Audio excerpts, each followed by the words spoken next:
12:30 बजे सिर्फ DD Urdu.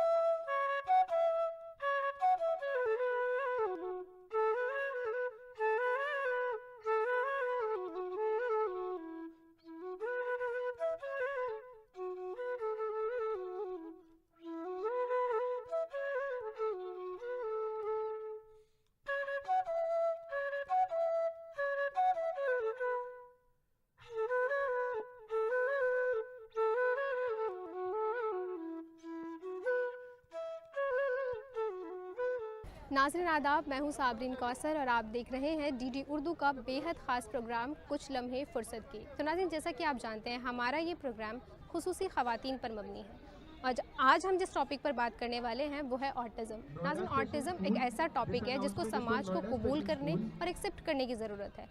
Autism एक ऐसा न्यूरोलॉजिकल डिसऑर्डर है जिसको सोचने, समझने और बोलने में दुश्वारी पैदा हो सकती है। नाज़रीन, आज हम आए हैं एक ऐसे स्पोर्ट्स मीट में जहां आप ऑटिज़म जैसे बच्चों से मिलेंगे और उनकी सलाहियतों से रूबरू होंगे। नाज़रीन, आइए उनकी तरफ रुख करते हैं इस शेर के साथ कि परों को खोल ज़माना उड़ान देखता है, ज़मीं पे बैठकर क्या आसमान देखता है।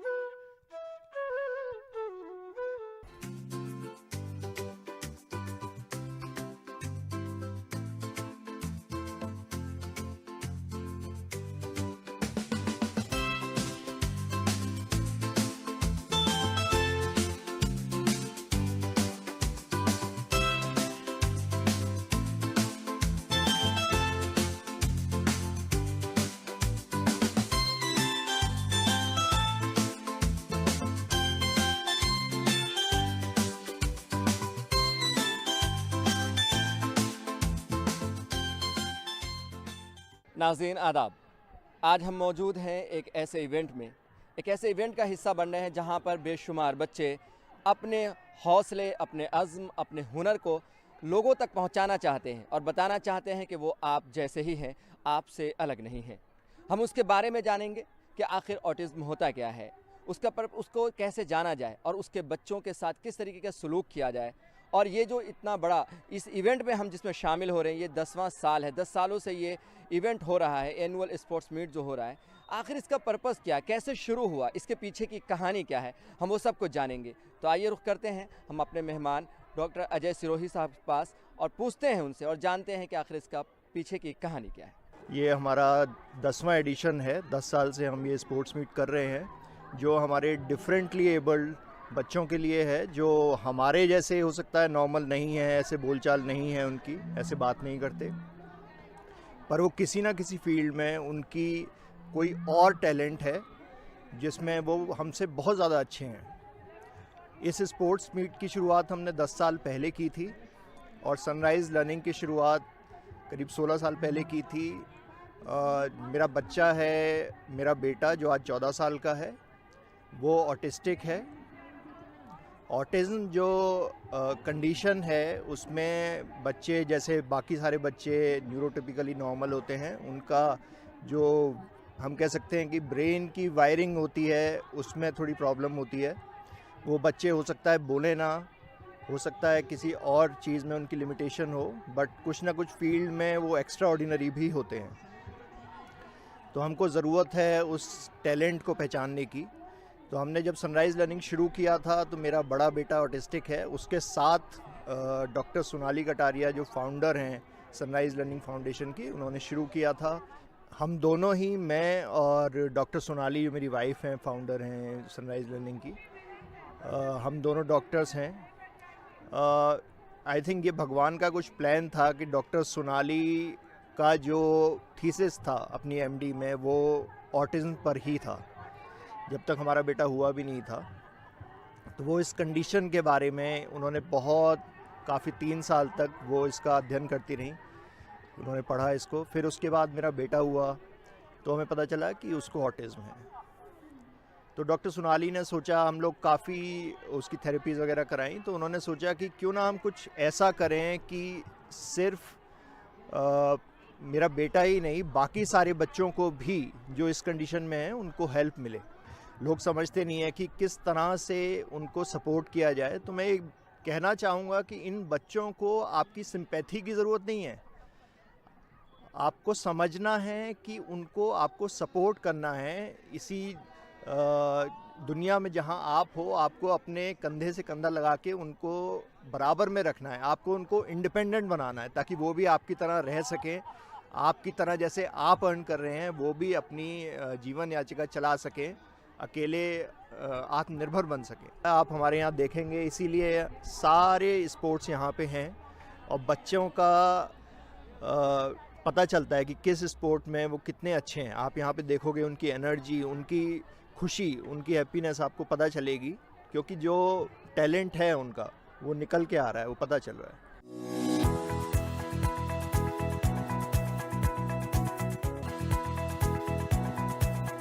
मैम, मेरा सबसे पहला ये क्वेश्चन यही है कि जैसे आपको पता चला कि आपके बच्चे जो है ऑटिज़्म है, उसके बाद आपने अपनी जॉब को जो है छोड़कर और सिर्फ अपने बच्चे के लिए जो सफ़र था उसको शुरू किया।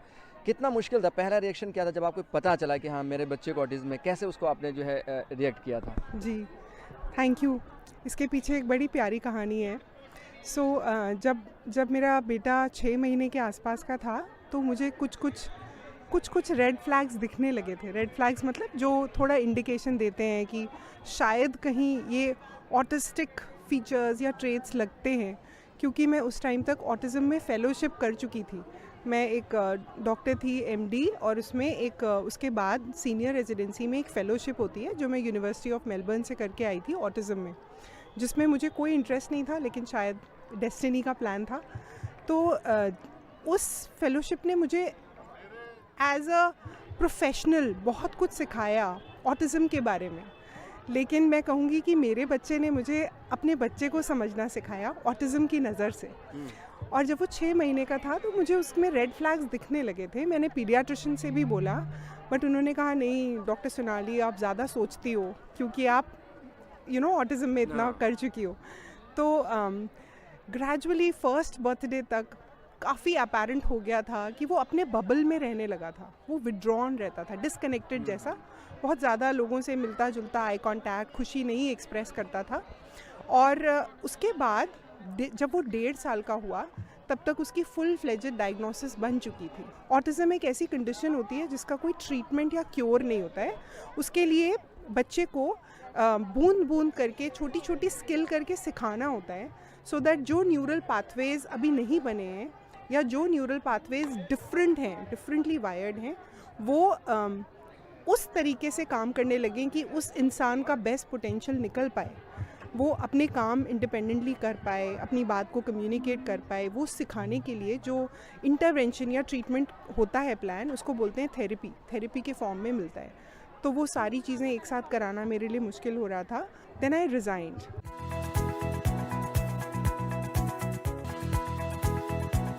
आज के स्पोर्ट्स मीट में हमारे साथ हैं एक बहुत होनहार बच्चे जिन्होंने शॉट पुटअप और जो है बास्केट में शॉटअप में जो है गोल्ड और ब्रॉन्ज जीता है। तो आइए उनसे बात करते हैं, उनको जानते हैं उनका एक्सपीरियंस कैसा रहा।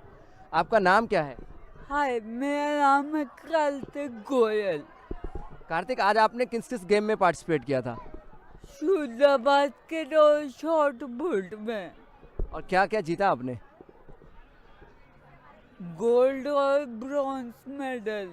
कैसा एक्सपीरियंस रहा आपका? बहुत अच्छा रहा। बहुत अच्छा रहा। हाँ। और आगे क्या करना है आपको? और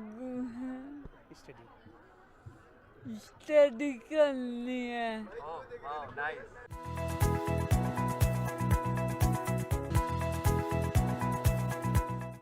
अभी आपने देखा कि कार्तिक गोयल जो कि 19 इयर्स के हैं, 19 साल के हैं, और उन्होंने जो है 2 मेडल्स भी जीते हैं, गोल्ड और ब्रॉन्ज। तो आइए उनके पेरेंट्स से बात करते हैं, उनके वालिदैन से जानते हैं कि उन्हें क्या चैलेंजेस फेस करने पड़े हैं, किस तरीके की मुश्किलात का सामना करना पड़ा है, वो तमाम चीज़ें। तो विपुल जी, आपका बहुत बहुत खैर मकदम है। और मेरा सवाल यही है कि जब आपको पता चला कि इस कंडीशन में है आपका बच्चा, तो कैसे चैलेंजेस फेस करने पड़े, किस तरीके से आपने आपको तैयार किया और आगे के लिए इनको कैसे तैयार किया? देखिए, ये इनको प्रॉब्लम है बैलेंसिंग एंड कोऑर्डिनेशन की। Otherwise he is well, good mannered, cheerful बच्चे हैं। एंड धीरे धीरे ये डिफॉर्मिटी सेट इन हुई, हम लोगों को दिखाई दी जब उन्होंने चलना शुरू करा बचपन में। Then we met several doctors, several institutes, सब चेकअप हुआ, MRIs, scans, etc. तो धीरे धीरे पता चला, एंड जैसे जैसे ग्रो हुए तो we also accepted it and he also accepted it कि we have to live with it, और ऐसी कोई प्रॉब्लम नहीं है। बहुत सारी फैसिलिटीज़ हैं, स्कूल्स हैं, स्पेशली इन दिल्ली NCR तो बहुत स्कूल्स हैं हु प्रोवाइड स्पेशल एजुकेशन, जहाँ पे कि स्पेशल एजुकेटर्स हैं।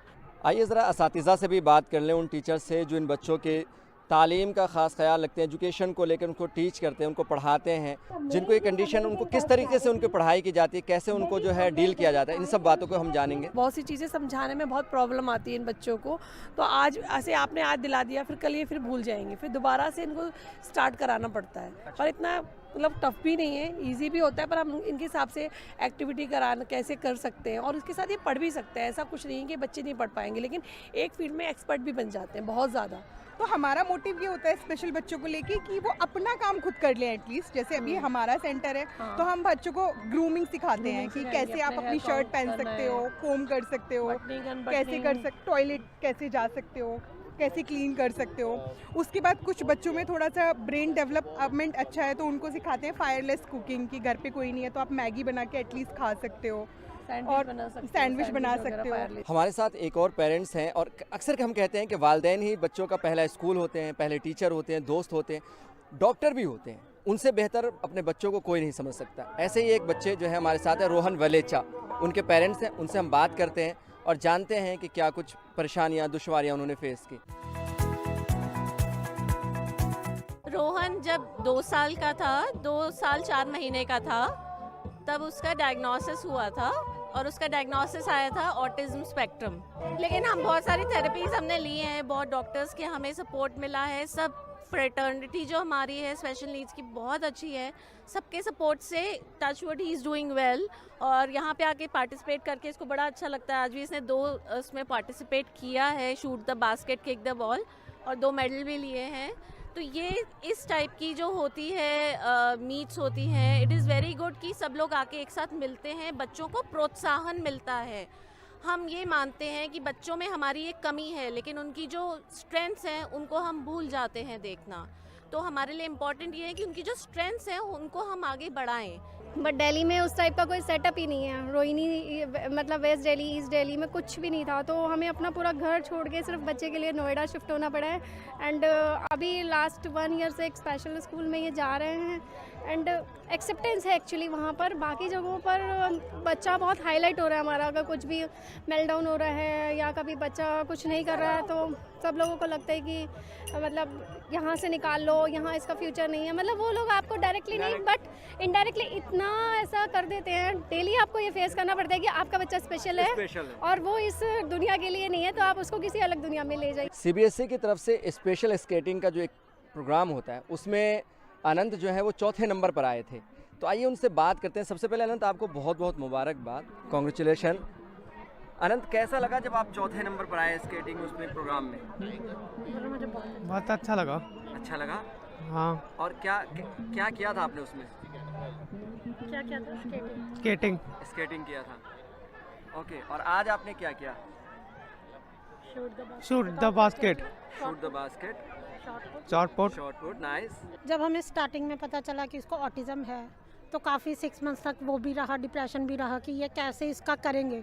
लेकिन फिर धीरे धीरे जब हम थेरेपीज कराते गए तो एक जोश आया कि हाँ, हमारे बच्चे भी कर सकते हैं, हमारे बच्चे किसी से कम नहीं हैं। अब तो मेरा बच्चा वर्बल है, सब कुछ समझता है, बोलता भी है।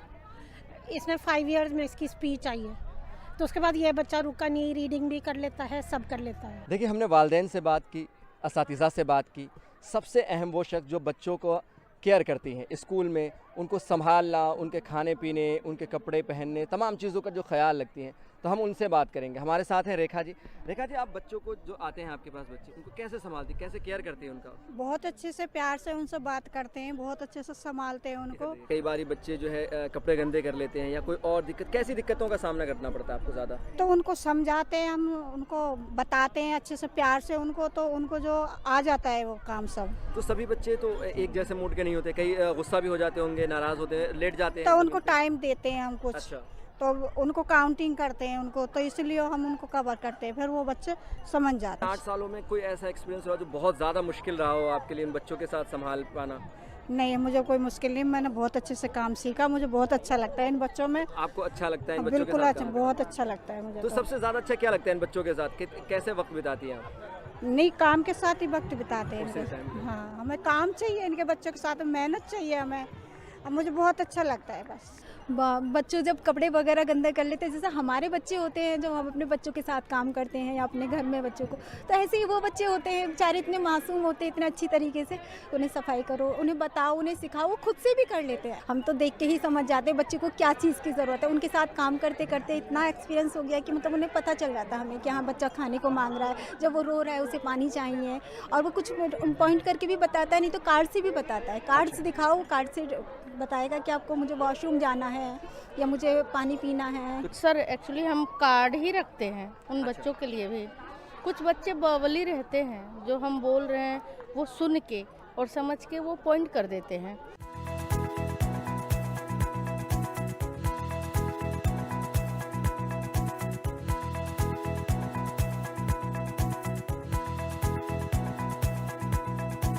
हम अब उनसे बात करेंगे जो हर जगह जहां उनकी ज़रूरत होती है वहां पर पहुंचकर वो अपना किरदार अदा करती हैं। हम बात कर रहे हैं सुनैना टांगरी जी की। वैसे तो वो एडमिनिस्ट्रेटिव में है, मेंबर है यहाँ के, लेकिन सबसे जो अहम है कि वो ज़रूरत पड़े तो टीचर बन जाती हैं, ज़रूरत पड़े तो डॉक्टर की तरह उनके जो है केयर करती हैं, एक दोस्त की तरह उनको संभालती हैं। ये तमाम एक्सपीरियंस वो करती हैं। हम उनसे जानेंगे कि आखिर उनका ये एक्सपीरियंस कैसा रहा, किस तरीके से वो अपने आप को उन बच्चों के साथ घोल मिल पाती हैं। शुक्रिया मैम आपका। Thank you for being here, thank you for हमारी दुनिया में आने के लिए बहुत बहुत थैंक यू, और हमारी दुनिया को दूसरे लोगों को दिखाने के लिए थैंक यू वेरी मच।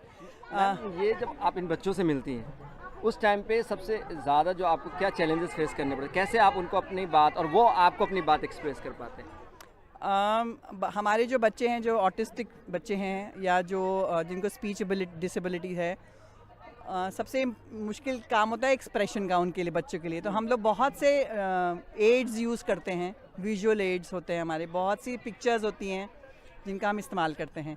सो आप जब हमारे स्कूल में आएंगे तो आप देखेंगे कि हर काम के लिए, हर चीज़ के लिए एक फ़ोटो मिलेगी, क्योंकि visual learning is very fast. हम भी अगर किसी पिक्चर को देखेंगे, कोई पिक्चर देखते हैं तो गाना देखकर जल्दी याद हो जाता है, सुनने में और देखने में। तो वही चीज़ यहाँ पे बच्चों के साथ इस्तेमाल होती है।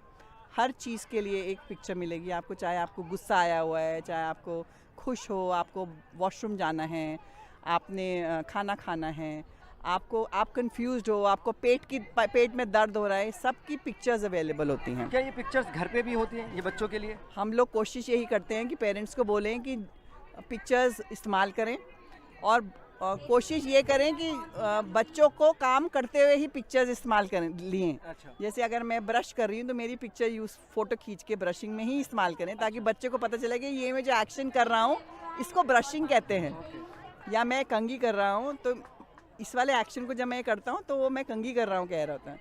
तो हम कोशिश ये है कि आप बच्चों की पिक्चर्स लें, अपने फ्रेंड्स की, फैमिली की, क्योंकि हमने बच्चों को सेफ सर्कल सिखाना होता है, क्योंकि किसी के साथ बच्चे तो हमारे इनोसेंट है, कहीं पे भी चल पड़ते हैं।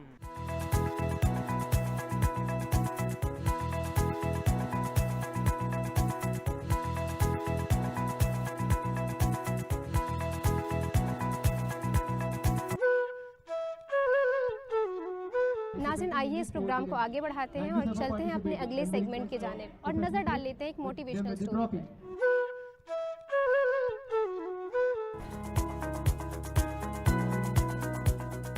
अरसा पहले नम्रता ने अपनी आंखों में बहुत सारे ख्वाब संजोए। बिहार से दिल्ली आई ये सोचकर कि एक मकाम पाना है, नाम कमाना है। वक्त के साथ चली और वह मकाम भी आया कि नम्रता किसी पहचान की मोहताज नहीं रही। जब नम्रता एक कामयाब टेलीविजन सहाफी बनी और सालों तक न्यूज स्क्रीन की जीनत बढ़ाती रही।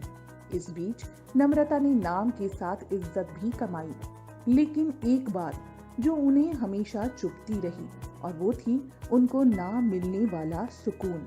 नम्रता के पास वो सब कुछ था जिसकी वो बेहतर हकदार थी, जो कि हर एक कामयाब शख्स पाना चाहेगा। नम्रता को सहाफत के दौरान ही गरीब और लाचार खवातीन को देखकर तरह तरह के ख्याल आने शुरू हो गए थे, लेकिन फैसला नहीं ले पा रही थी। इन औरतों की मदद कैसी की जाए, उन्हें एम्पावर कैसे किया जाए, वगैरह वगैरह। लेकिन एक दिन नम्रता ने फैसला कर लिया और सहाफत की नौकरी और ग्लैमर की दुनिया को छोड़कर गैर सरकारी इदारे की शुरुआत की। शुरू में बहुत दिक्कतों और परेशानियों का सामना करना पड़ा, लेकिन फिर भी नम्रता ने हिम्मत नहीं हारी। हालांकि शुरुआत में उनके बहुत सारे रिश्तेदारों ने भी नौकरी छोड़ने के फैसले को गलत करार दिया, लेकिन नम्रता ने किसी की एक ना सुनी और अपने कदम मजबूती से आगे बढ़ाती गई। और आज नम्रता के इदारे से निकला हर प्रोडक्ट बाजार में अपनी पहचान बनाता जा रहा है। इस इदारे में कई तरह के घरेलू प्रोडक्ट तैयार किए जाते हैं, जैसे चिप्स, पापड़, अचार, मसाले, बड़ी वगैरह। इसके साथ साथ नम्रता का 2 चीजों पर बहुत खास ख्याल रहता है, और वो है उसकी क्वालिटी और सफाई। नाजरीन, तो बढ़ते हैं अपने आखिरी सेगमेंट की जानिब और जान लेते हैं कुछ घरेलू नुस्खे।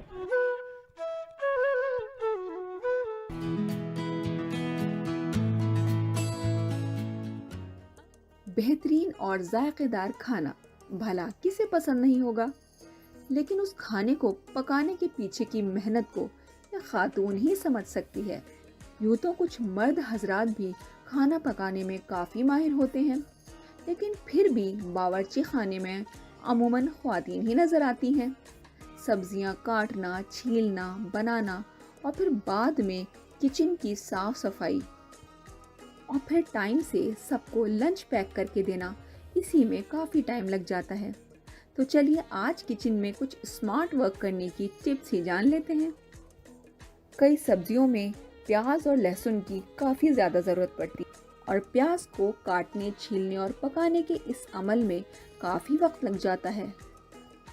फिर क्यों ना आप ये काम पहले ही करके रख लें। जिस दिन भी आप थोड़ा सा फ्री हो, कढ़ाई में तेल डाल लें, फिर कटे हुए प्याज को उसमें डालकर 2-3 मिनट तक तल लें। इसी तरह लहसुन की कलियों को भी भून लें और फिर इनको किसी जार में स्टोर करके रख लें। ये चीज़ें 7-8 दिन आराम से चल जाएंगी। इसे पीसना हो या फिर ऐसे ही डालना हो, बेफिक्री से बिना टाइम गवाए इसको इस्तेमाल करें और अपना कुकिंग टाइम सेव करें। नाज़रीन, हम उम्मीद करते हैं कि आज का एपिसोड आपको ज़रूर पसंद आया होगा। आप अपने तासुरात हमें हमारे YouTube चैनल पर भेज सकते हैं। अब हमें और हमारी पूरी टीम को दीजिए इजाज़त। तब तक के लिए खुदा हाफ़िज़।